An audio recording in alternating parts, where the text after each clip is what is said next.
नमस्कार. मी महेश लांडगे. मी आज माझ्या पिंपरी चिंचवड शहरामधील नागरिकांना काही सूचना करणार आहे. ते सगळ्यांच्या हितासाठी. या शहराचा एक नागरिक म्हणून आपण सगळ्यांनी जे संकट आता या देशावर आहे किंवा पूर्ण जगावर आहे, कोरोना व्हायरसचं, बाहेर जाणं टाळलं पाहिजे. गर्दीच्या ठिकाणी गेलं नाही पाहिजे.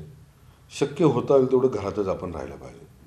आणि जर अशी कुठं पेशंटची आपल्याला वाटलं, एखादा पेशंट आपल्याला संपर्कातला वाटला, त्या संपर्कातला, तर तो प्रशासनाला कळवला पाहिजे. यामध्ये प्रत्येक नागरिकानं सतर्क राहणं गरजेचं आहे. आपलं आरोग्य, आपल्या कुटुंबाचं आरोग्य, आपल्या शेजारच्यांचं, सगळ्यांची काळजी आपल्या स्वतःची स्वतःच घेतली पाहिजे. त्याच्याकरता आपण सगळ्यांनी याच्याकडं दुर्लक्ष न करता फक्त सतर्क राहायला पाहिजे. शेवटी संकटे येतच जातात, पण या संकटाला सामोरं जाण्यासाठी शहरातला प्रत्येक नागरिक आज एक ताकदीनं उभा राहायला पाहिजे. प्रशासन त्यांच्या पद्धतीनं काम करतं, त्यांना सहकार्य करणं, त्याचबरोबर या आलेल्या संकटावर मात करणं ही प्रामुख्याने आपल्या सगळ्यांची जबाबदारी आहे.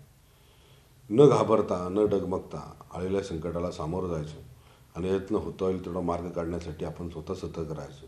आज शहरामध्ये सकाळपासून अत्यंत पोलीस प्रशासन आणि आपलं आयुक्त साहेब हे सगळ्या टीम सगळीकडे फिरत आहेत. सगळे कारखाने बंद केलेत, सगळे IT चे सेल्स बंद केलेत, सगळे दुकानं, सगळे हॉटेल्स बंद केलेत. याच्यामागचं कारण काय आहे की माझ्या शहरातला नागरिक निरोगी राहावा, त्याला कुठल्याही प्रकारचा त्रास होऊ नये.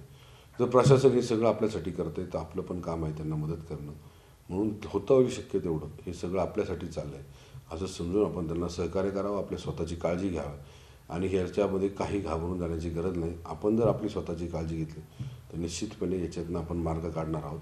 आपल्या देशाचे पंतप्रधान आदरणीय नरेंद्रभाई मोदी यांनी पूर्ण देशाला आव्हान केलेलं आहे. 22 तारखेला आपण कर्फ्यू त्या ठिकाणी पूर्ण देशभरात करणार आहोत. त्या दिवशी आपण कुणीही घराच्या बाहेर यायचं नाही. आपल्या सगळ्यांना माहिती आहे, लोकांनी लोकांसाठी काळजी घ्यावी याच्याकरता आपण हा जनता कर्फ्यू 22 तारखेला करतो आहे. 22 तारखेला. पण मला असं वाटतं की हा कायम जोपर्यंत यातनं मार्ग निघत नाही तोपर्यंत आपण सगळ्यांनी याला कंटिन्यू पुढं चालू ठेवावं, ज्याच्यामुळं सगळ्यांचाच त्याच्यामध्ये फायदा राहील ही एक विनंती करतो. आणि हे सर्व मी एक लोकप्रतिनिधी म्हणून हे करता, या शहराचा एक घटक म्हणून, या राज्याचा, देशाचा एक नागरिक म्हणून मी सगळ्यांना या प्रकारचं आव्हान करतो की आपण या सगळ्यांनी याच्यामध्ये होता येईल तेवढं सहकार्य करावं. धन्यवाद.